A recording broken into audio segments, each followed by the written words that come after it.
subscribe this channel. नमस्कार। आज आमे एमिति एक विषय उपरे कथा हेबाकु जाउछु जहाकु नि चारिआडे चर्चा। विषयटी हेउछि महिला आरक्षण। प्रकृतरे एहा सशक्तिकरण ना एक नुआ सामाजिक संघर्षर आरंभ। आसंतु मूल तथ्यगुलिकु आधार करी एहाकु तिके गभीर भाबरे बुझिबा। अच्छा, आमे सीधा मूल कथाकु आसीबा। आजिकाली प्राय प्रति घरे गोटिए प्रश्न गुंजरण सृष्टि करुछि। गोटिए पटे दाबी होछि महिला मानकु समान अधिकार मिलिबा निहाती दरकार, किंतु अन्यपटे प्रश्न उठुछि आगकु यार प्रभाव आम समाज उपरे केमिति पड़िबो। देखिबाकु गले एहा केवल कोनोसी राजनैतिक वितर्क नुहे, आम भविष्यतर समाज किपरि हेबो ताहा मध्य एहा उपरे निर्भर करे। तेबे एहाकु ठीक भाबरे एवं संपूर्ण निरपेक्ष भावे बुझिबा पई आमे चारोटी मुख्य बिंदु उपरे नजर पकाइबा। प्रथमे परिवर्तन एवं एहार आवश्यकता, द्वितीय योग्यता एवं प्रतियोगिता, तृतीय एहा काहेकि पुरुष बनाम नारी नुहे, एवं शेषरे भविष्यत समाज और सहयोग। आसंतु आरंभ करिबा आमर प्रथम भागरु परिवर्तन एवं आवश्यकता। एहा पछरे थिबा ऐतिहासिक पृष्ठभूमि को बुझिबा एकांत जरूरी। जदि आमे टिके ध्यान दबा तेबे देखिबा जे आम समाजरे नारी मानकर भूमिका केते शीघ्र बदलिछि। गोटे समय थिला जेतेबेले केवल पुरुष माननको ही घरर मुख्य बोली धरि निया जाउथिला आ महिला माने केवल घर काम भितरे सीमित थिले। अनेकंकु पढ़िबाकु सुजोग नथिला कि निज मत रखिबार अधिकार। किंतु आजिर समयटा संपूर्ण अलगा। एबे महिला माने उच्च शिक्षा पाउछंती, बड़ बड़ ऑफिस और कंपनी चलाउछंती, एपरिकि देश मध्य चलाउछंती। एहा सत्तरे एक जुगांतकारी परिवर्तन।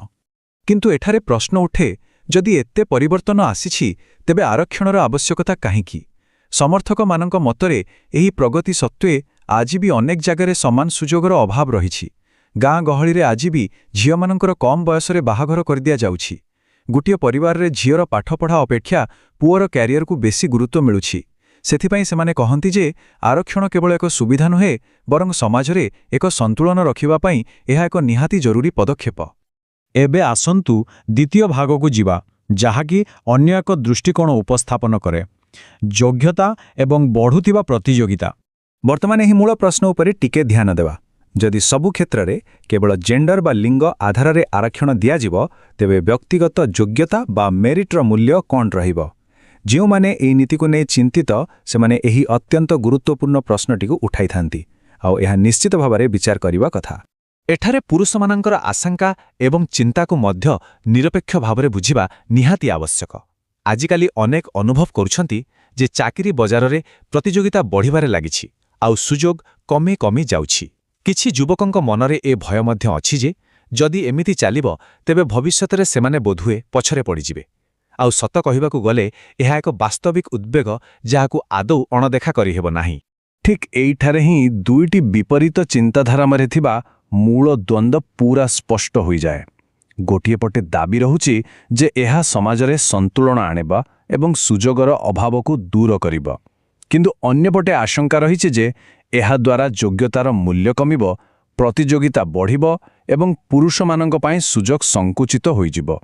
प्रकृतरे संपूर्ण वितर्कटी एही दुईटी दृष्टिकोण मझिरे ही बांधी होई रहिछि। तेबे चलंतु एबे आमर तृतीय भागकु देखिबा। यह काहेकि पुरुष बनाम नारीर लड़ाई नुहे, वास्तव सामाजिक स्थितिटा प्रकृतरे कौन? आजिकाली सोशल मीडिया रे आमे निश्चय देखुथिबा जे किछि लोको सीधा सळख कहंती समस्त दोष नारी मानकर, आउ किछि पूरा उल्टा कहंती पुरुष माने ही समस्त समस्यार कारण। सोशल मीडिया वास्तव रे एही वितर्क को एमिति दुईटी चरम सीमा को ठेली देइछि। किंतु जदि आमे शांत मनरे विचार करिबा, एमिति चिंताधारा समाज को एकाठी करिबा परिवर्ते आउरी अधिक विभाजित करू नाही कि? गोटी सकारात्मक दिग हेला आजिर नुआ पीढ़ीर महिला माने अधिक स्वाधीन हेउछंती। सेमाने निज क्यारियर एवं निजस्व परिचय चाहुछंती। किंतु बेले बेले एही स्वाधीनता एवं पारिवारिक दायित्व मध्यरे थिबा संतुलन भांगी जाउछि। फड़रे प्रकृतिरे कौन होउछि? संपर्क गुड़िकु गोटे पार्टनरशिप बा अंशीदारी भावरे देखिबा बदଳରେ ताहाको एक प्रतियोगिता भावरे देखिबा आरंभ होई गलानी। एवं एहिठारे ही सबुठु बड़ समस्या आरंभ हुए। गोटिए परे गोटिए केमिति परिस्थिति खराब हुए टिके लक्ष्य करिबा।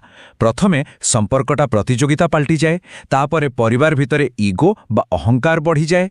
ईगो बढ़िले परस्पर प्रति थिबा सम्मान धीरे धीरे कमी जाए। ଆଉ ଏହି ଭାରସାମ୍ୟହୀନତାର ସବୁଠାରୁ ବଡ଼ ନକାରାତ୍ମକ ପ୍ରଭାବ ସିଧାସଳଖ ପଡ଼େ ଆମର ପିଲାମାନଙ୍କ ଉପରେ, ଅର୍ଥାତ୍ ଆମ ଆଗାମୀ ପିଢ଼ି ଉପରେ। ତେଣୁ ଏସବୁ ଦୃଷ୍ଟିରୁ ବିଚାର କଲେ ଆମେ ସହଜରେ ବୁଝିପାରିବା ଯେ ମୂଳ ସମସ୍ୟାଟି ପ୍ରକୃତରେ ଲିଙ୍ଗର ନୁହେଁ। କଥା ହେଲା, ଯେମିତି ସବୁ ପୁରୁଷ ଏକା ପ୍ରକାରର ନୁହନ୍ତି, ଠିକ୍ ସେମିତି ସବୁ ମହିଳା ବି ସମାନ ନୁହନ୍ତି। କିଏ ଦାୟିତ୍ୱବାନ ତ ଆଉ କିଏ ବେପରୁଆ, କିଏ ସମାଜ ଗଢ଼େ ତ କିଏ ସମାଜ ଭାଙ୍ଗେ। ସେଥିପାଇଁ ପ୍ରକୃତ ନିର୍ଣ୍ଣାୟକ କାରକ ହେଉଛି ଜଣେ ବ୍ୟକ୍ତିର ନିଜସ୍ୱ ଚରିତ୍ର ଏବଂ ତାର ମୂଲ୍ୟବୋଧ। ସମାଜରେ ଆମର ଆଚରଣ ହିଁ ସବୁକିଛି ସ୍ଥିର କରିଥାଏ। ଏବେ ଆସନ୍ତୁ ଆମର ଶେଷ ବିଭାଗକୁ ଦେଖିବା, ଭବିଷ୍ୟତ ସମାଜ ଏବଂ ସହଯୋଗ। ଆଗାମୀ ପଥ କିପରି ପ୍ରସ୍ତୁତ ହେବ?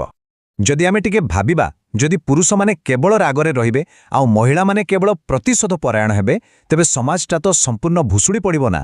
ଯେତେବେଳେ ଉଭୟ ଲିଙ୍ଗ ପରସ୍ପର ବିରୋଧରେ ଲଢ଼ନ୍ତି, ସେତେବେଳେ ଇତିହାସ ସୃଷ୍ଟି ହୁଏ ନାହିଁ, ବରଂ ପ୍ରକୃତ ଇତିହାସ ସେତେବେଳେ ସୃଷ୍ଟି ହୁଏ ଯେତେବେଳେ ସେମାନେ ପରସ୍ପରକୁ ବୁଝନ୍ତି, ସମ୍ମାନ ଦିଅନ୍ତି ଏବଂ ଗୋଟିଏ ସୁଦୃଢ଼ ଭବିଷ୍ୟତ ନିର୍ମାଣ କରିବା ପାଇଁ ପରସ୍ପରର ଶକ୍ତି ପାଲଟି ଯାଆନ୍ତି।